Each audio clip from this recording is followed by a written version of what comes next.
guys! I'm still alive!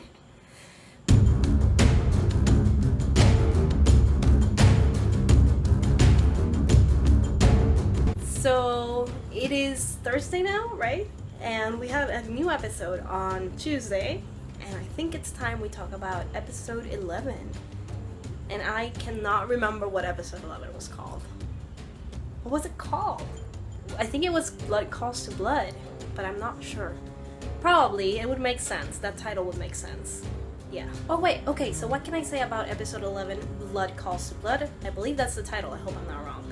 Anyway, I really enjoyed this episode. I think it was a little bit slower paced than the last couple of episodes, but it was still pretty good. I just don't have a lot to say about it because I don't feel like a lot happened. It was like a lot of going around in circles with stuff we've already discussed before. So I thought it was a little slow. This video will probably be short because I don't really have a lot to say about it. I think I'm gonna have way more to say about the last two episodes of this season. So, long story short, what happens in this episode? Basically, we get to see Izzy's trial for her treason charges. We get to see the Inquisitor for the first time, which is really cool. I enjoy seeing these characters from the books that we haven't seen before.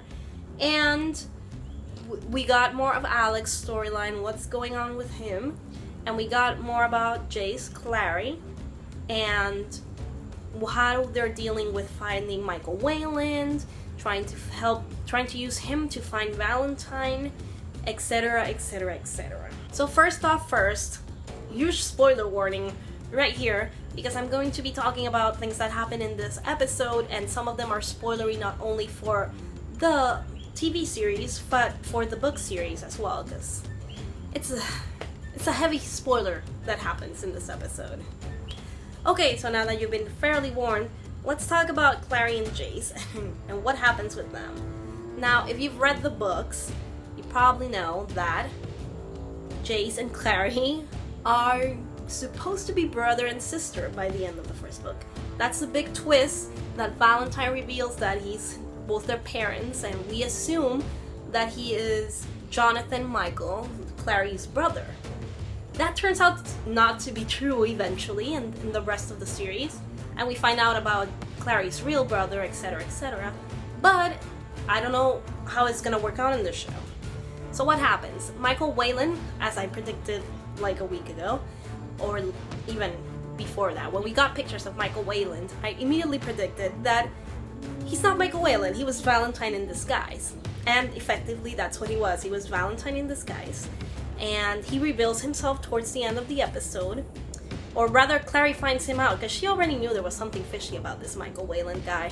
And she knew it was Valentine. So she reveals him by using the cup, or a fake cup in this case.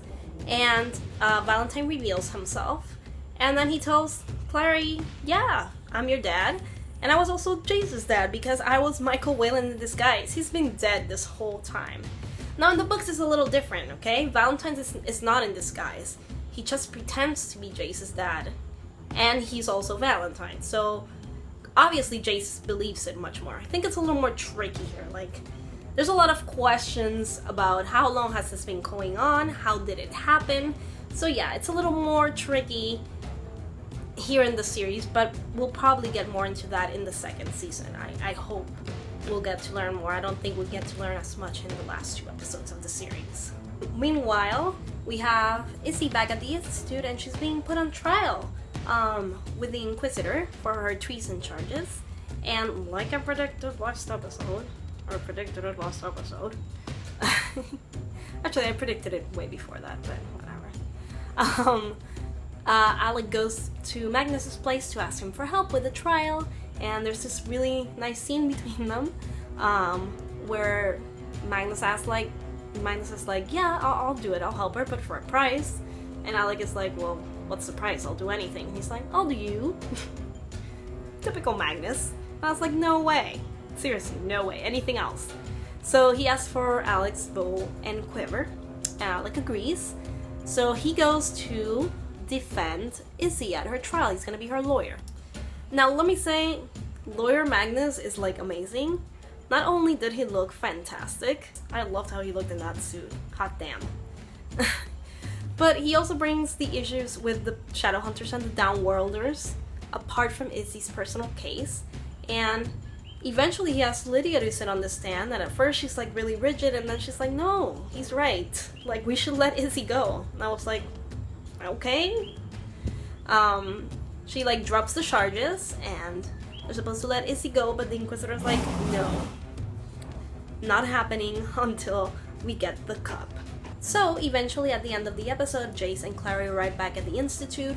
They give Alec the cup, and he gives it to the Clave. Izzy's set free, and we have like this super cutesy scene at the end of the episode with Alec and Magnus, where they talk, where he gives Magnus his quiver and his bow. And Magnus is like, you really don't have to do this. You don't have to marry this chick, because you're gonna make yourself unhappy, you're gonna make her unhappy, and you're gonna make me unhappy. And it's sad. He looks so sad.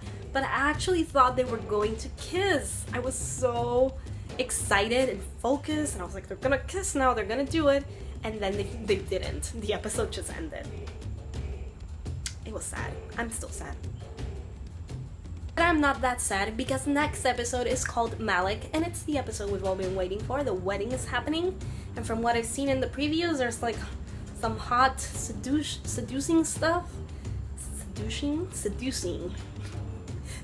stuff, and some kissing probably. And my favorite thing that I've seen in the trailers is that Jace is fishy because they have a mole. Someone's giving out their secrets in the Institute, and he thinks it's Lydia. But by now I'm pretty sure that Lydia is not the mole, it's Hodge. If you read the book, you know what I mean. Yeah. But yeah, I really enjoyed this episode, not as much as the earlier episodes. Like I said, it was slower pace. Some of the storylines were interesting, but some weren't that interesting. So I'd give it 3.5 stars. But I'm pretty sure that the next 2 episodes are gonna be like 5 stars. I'm pretty certain. So yeah, those are my thoughts on episode 11 of Shadowhunters. What did you think? Let me know down there, and stay tuned because soon I'm reviewing the Magnus Bane Chronicles and Lady Midnight. Those are the next books I'll be reviewing, and next week you'll have my review of episode 12, Malik.